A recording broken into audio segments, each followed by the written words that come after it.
How's it going, YouTube? Ox here, and welcome back.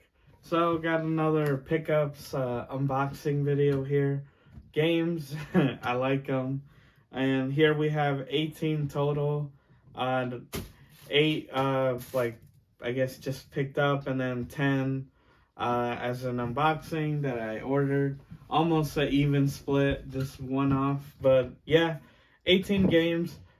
I think some pretty great stuff. So not so common things. I tried to pick up a lot of indie titles or just, smaller titles that maybe go under the radar, right? Because, of course, gaming isn't all about the big AAA releases.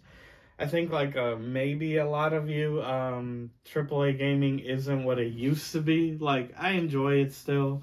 I'll still play the games that come out, but something about indie games that just hit a lot better, or they have a lot more creative freedom. So yeah, but without further ado, we're gonna check them all out. Alright guys, so we're gonna start with the pickups I did. So most of them I bought all at once. Well here, funny enough, the one on top is the one exception. So went to a local game store, and the first game here, Saints Row 4. Of course, this is the re-elected edition that also comes with the Gat Out of Hell, the expansion, a little standalone expansion. It was like 12 bucks, which at the time on eBay, they were going for a little more. So honestly, got it at a decent price. So this is not the first edition, right? Day 1 edition, where it came with like some cosmetic DLC, so that's why I was like, oh, I was happy to see this version, that way I didn't have to, like, with used games, codes and all that, they're not all there, they are either already redeemed or, so didn't have that risk there. Moving along, Super Lucky Tale, originally was a Xbox One console exclusive 3D platformer. I do believe it has gone to Switch and I assume PlayStation 2. But yeah, I mean, what is there to say? I think a lot of us grew up with Mario or Sonic, both. You get it. Maybe some of you with Banjo-Kazooie. But Super Lucky Tale, it's a decent game. Got it cheap. And yeah, just excited to finally check it out. And now one game that I've been sleeping on, but everyone has been telling me is really great, is of course Mad Max. I guess out of all the games today, I believe this is probably the most like AAA, probably.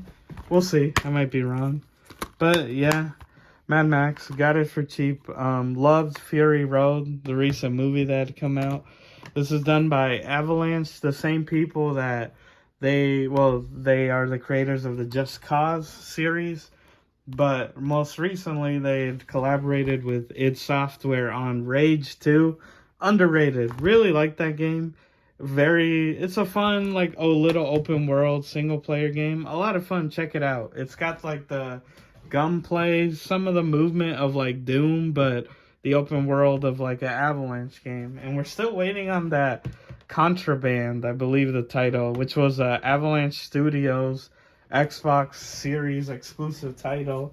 It got announced way back when, and we haven't heard anything. Ukulele. So this game, for those that don't know, is made by some of the original creators behind Banjo-Kazooie. Of course, they had since left Rare, and yeah, I mean, you could see it, ukulele, Banjo-Kazooie, right? A new pair here. So this game I heard is okay, because this one is like a 3D platformer, just like Super Lucky Tale or Banjo.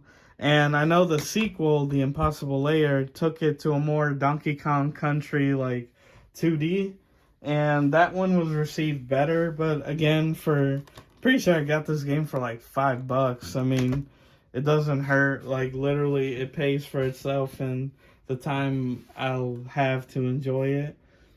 Moving along, we got Plants vs. Zombies Garden Warfare 2. Yeah, not much to say. I think whenever you're looking at least me specifically, like Xbox 360 lots or stuff to pick up, you always see a Plants vs. Zombie game, whether it's this one or the first one. You always see it. Just like with your FIFAs, Maddens, like this is the one that you always see. But yeah, I thought I'd get it. I know there is one after this, the something in Neighborsville, like the most recent one. But it looks a lot of fun. Again, got it for Xbox One. It's backwards compatible on Series, so why not? Now, this one, I've seen gameplay of back in the day. I used to watch like Funhouse or things like that, channels of that nature. And Overcooked just looked like a really fun like party game. Of course, this is all you can eat. So if I'm not wrong, yes, both games, Overcooked 1 and 2, and all the DLC remastered. So this was honestly a steal. Of course, it's on Series X. I got this for $10, and at the same place, they were selling the first Overcooked, like the complete edition with its DLC, for 15. So I literally got a version that brings both games, all DLC, for cheaper. It doesn't make sense to me. Like, I don't know how those type of things work out, you know, like the pricing is like, how could this be cheaper? But hey, I got it. So I look forward to playing it with friends, and yeah, seems just like a fun little game to kill time with. Speaking of Rare that we talked about earlier, I had to pick up Sea of Thieves, their best-selling game of all time. It really, I mean, I know in the beginning people kind of bashed on it, or like it felt a little like incomplete. I'd say similar to No Man's Sky, but not to that extent. But just like No Man's Sky, Sea of Thieves has since gone on to really like hone itself, and with updates like now, people say it's really good. And so I'm finally gonna dive in. It always was an interesting concept to me. Again, I grew up with Rare, Conquer, GoldenEye. Like I love them. They're one of my favorite developers. So a more modern take, a modern game from them, and again with content updates, it's a lot better now. Very excited to check it out. I believe they recently started season 9 or maybe 10. It's up there, but yeah, excited to check it out. That's one that I'm definitely like looking forward to. But of course, talking about the Xbox One, originally exclusive, not anymore, I believe. Ori and the Blind Forest, the definitive edition. Yeah, I am eventually gonna get the Will of the Wisp because that game looks beautiful. On Series X, like I've seen some screenshots and stuff. That game is like at 4K. So I have the game, and of course, being the definitive edition, I have the soundtrack as well. I hear that the soundtrack slap for these. But yeah, again, another platformer in the same vein as some of the previous games, or Rayman. Really cool story, it seems like. So very excited to try it out. I've never played it, which is like how. It's like you have an Xbox One, and this is probably a game everybody's played.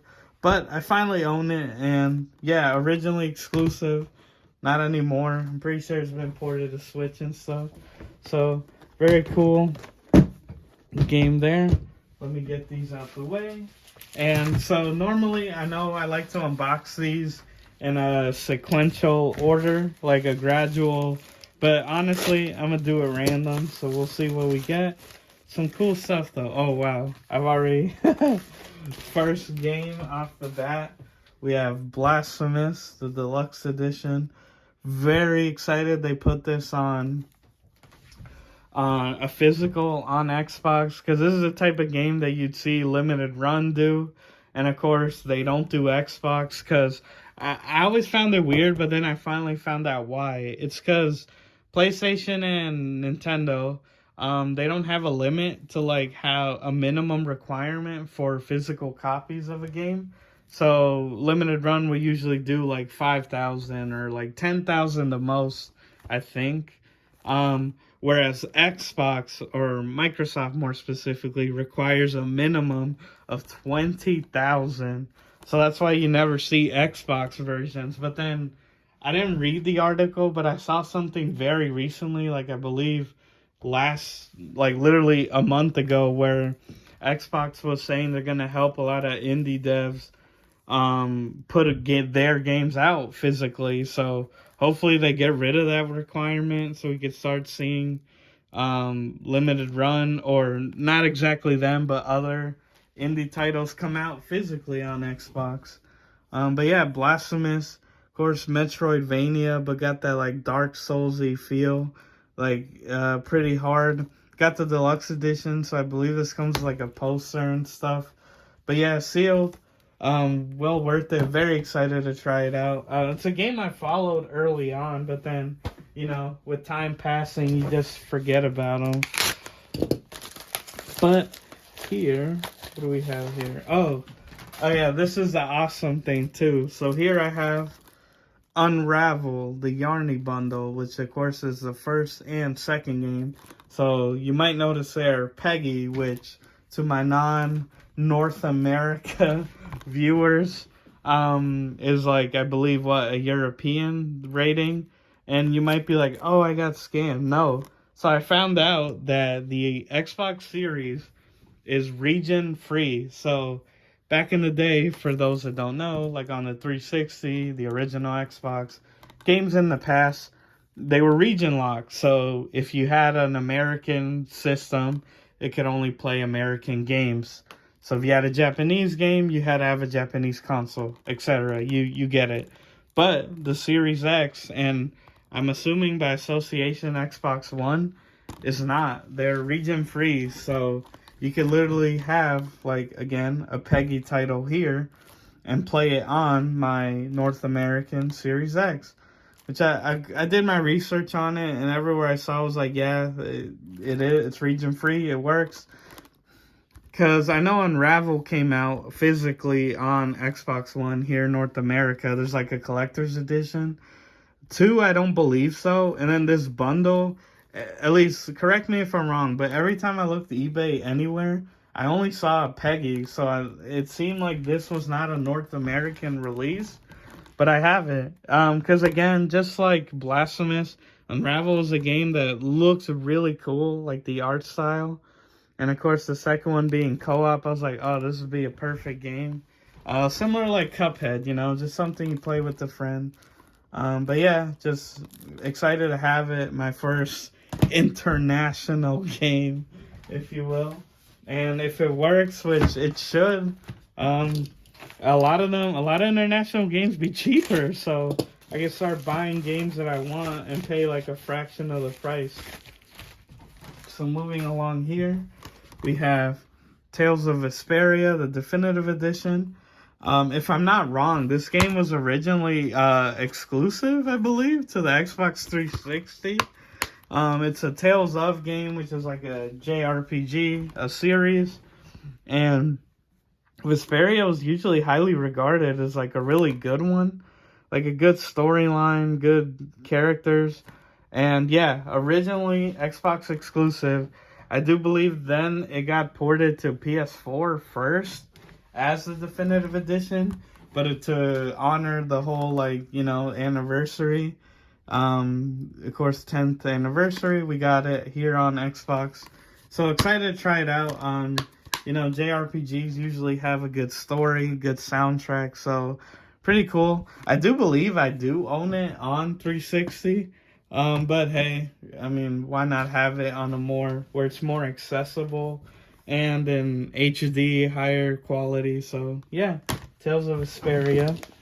I told you guys we'd have some cool stuff. We got variety too, because gaming's all about variety. So this one, funny little, Project Spark, the starter pack, sealed. So this game was like, I believe, similar to Dreams on PS4. This was a game where you could essentially build your own game, movie, like your own story. Yeah, where players create and creators play. But it recently got shut down or put offline. Now, the reason I bought it was because there was a DLC involving Conquer called Conquer's Big Reunion, meant to be an episodic like continuation of the story from Bad Fur Day. They only ever released one episode and then it got canceled. Like the DLC itself, the game eventually went like offline or like, yeah, you can still play it from what I heard. And I read recently, and this was like as recent as like a year ago, that apparently if you put in the disc or the starter pack, it gives you all the DLC, including the Conquer's Big Reunion. So I was like, oh, so even though I missed out on it originally because it's not for sale anymore, you can still get it. So don't know if that's true or not. But again, this one was pretty cheap, even sealed. I think it was like $7. But yeah, if it doesn't work, oh well, it's something to add to the shelf, right? But if it does, I mainly got it for the big reunion, I'll be honest. But still, pretty cool. I mean, you never know. See what's in there, like what type of tools they have. Moving along here, we have Phobia, St. Difna Hotel. Of course, as you can see, a Series X title. Well, also Xbox One. Not much to say here. Didn't know much about it. I was just looking for games I wanted to buy. Something that caught my eye. I was looking at horror games, I think, on the store. And I saw this game pop up. And I was like, wait, I saw, like, you know, physically on, like, eBay. And the price was obviously a lot better here than it was there. That's the thing I like physical is that, of course, used, you'll find them, like, discounted. Whereas even in storefronts, a lot of games will be full price. They'll go on sale occasionally, but they'll usually be at a full price. And yeah, I got the game. It's obviously similar to like old school Resident Evil and that sort of thing. I watched the trailer, looked pretty cool, and you could fight back, so definitely gave RE vibes, so excited to check it out. Hopefully it looks good on a series console.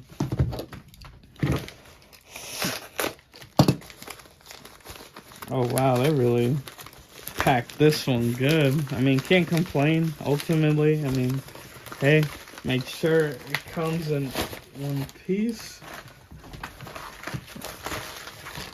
Let's see what we got here, guys. Oh, okay. So I know I said not all AAA games are full price, but hey, there are. Vampire, the Masquerade Swan Song. Of course, I've been really getting into like researching the first game because, or sorry, not the first game. Vampire the Masquerade Bloodlines. A lot of people consider that game like one of, if not the greatest RPG of all time. Came out on PC in 2004. The sequel got announced back in like 2017. And it since has changed developers. It's going through its own development hell. And yeah, Swan Song came out, I guess, to hold fans over till the sequel. Now, critically, it wasn't like it was above average. Like, I see it get a lot of 6 or 7s. Like, you know, you play as 3 characters, 3 vampires, of course. And, you know, you do your thing. The truth is written in blood. And as you can see, the right balance between your human and bestial side.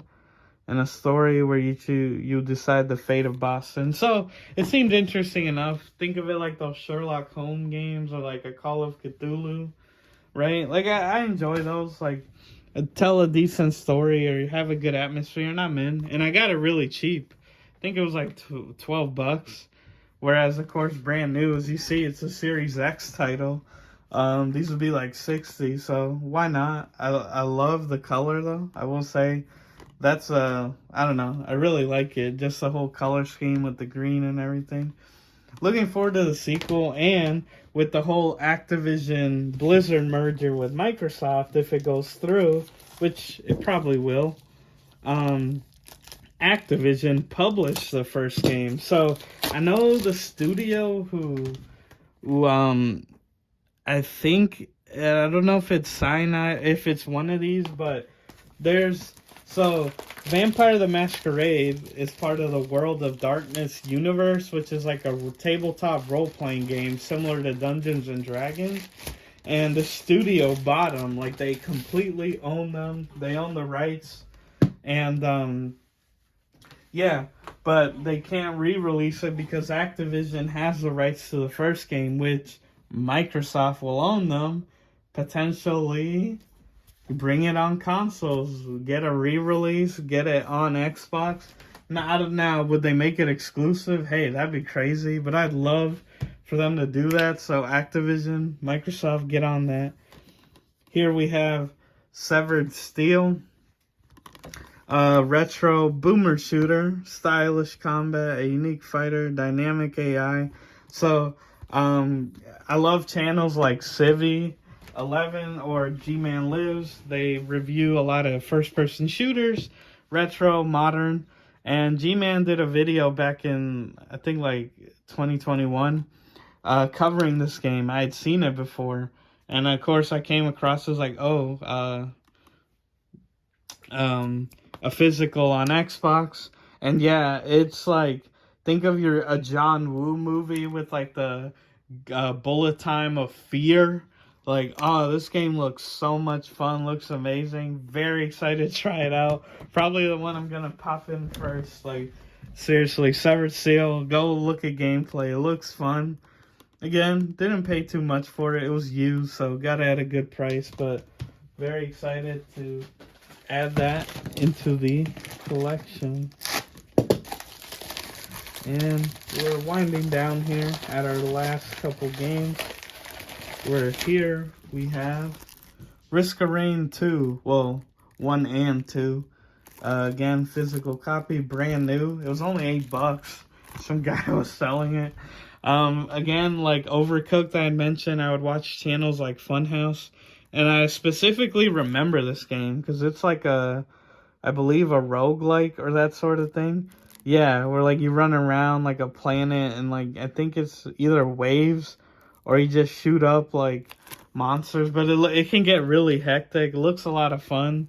Comes with the original game, which I believe is like 2D, like it's a different perspective, but again, for $8, brand new, why not?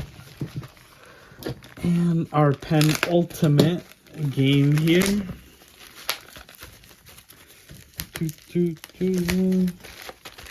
Let us see.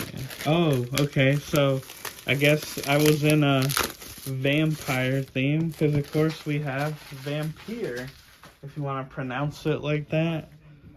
Now this game, on the other hand, has a pretty great rating.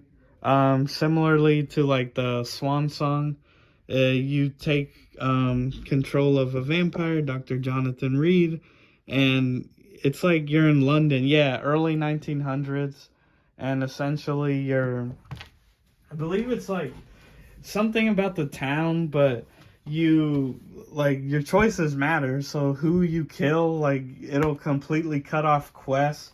Like, this game is really replayable, has a good rating, and I believe they said that a sequel is coming, because this game came out in, I think it was 2017, or at least this is copyright 2018, but yeah, it's been 5 years, and they have confirmed a sequel is coming, so if anything, it'd come out soon, probably. But yeah, excited to try it out. Oh, they left me a little thank you. I mean, hey, thank you. It was a good price. But yeah, definitely excited to try it out. But if I had to guess, I think Vampire will be better than Swan Song. At least it seemed like that in reviews. Not that reviews should ultimately make the decision for you. They shouldn't. Of course, you make the decision yourself, but they're like a gauge, or they give you sort of an idea. And finally, another platformer, Demon Turf. So again, this one on all consoles, got an Xbox physically. Cool thing about this one is it has like a 2.5D art style. So think like the original Doom or Duke Nukem, where they're not truly 3D. Or, well, Duke maybe is, but like Doom, it's not really 3D, so when you look at like a sprite, an enemy sprite, they always face you no matter where, you know, you look, it's always facing you.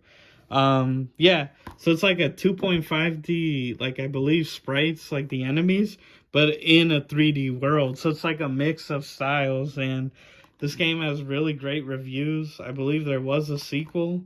I don't know if it was only on Switch, at least physically I only saw it on Switch. But yeah, excited to have it, and yeah guys, 18 games. But without further ado, let's get to the end recap. But yeah, guys, what did you think? 18 games in total. A good variety, I think. And yeah, let me know if you played any of them. Are you excited? Of course, here we have Vampire, Demon Turf, Sea of Thieves, Risk of Rain 2 and 1 and 2. Overcooked All You Can Eat, which is both games. Severed Steel. Check it out, seriously. The gameplay looks so fun for that game. Ukulele. Vampire the Masquerade Swan Song. I hope the sequel's good.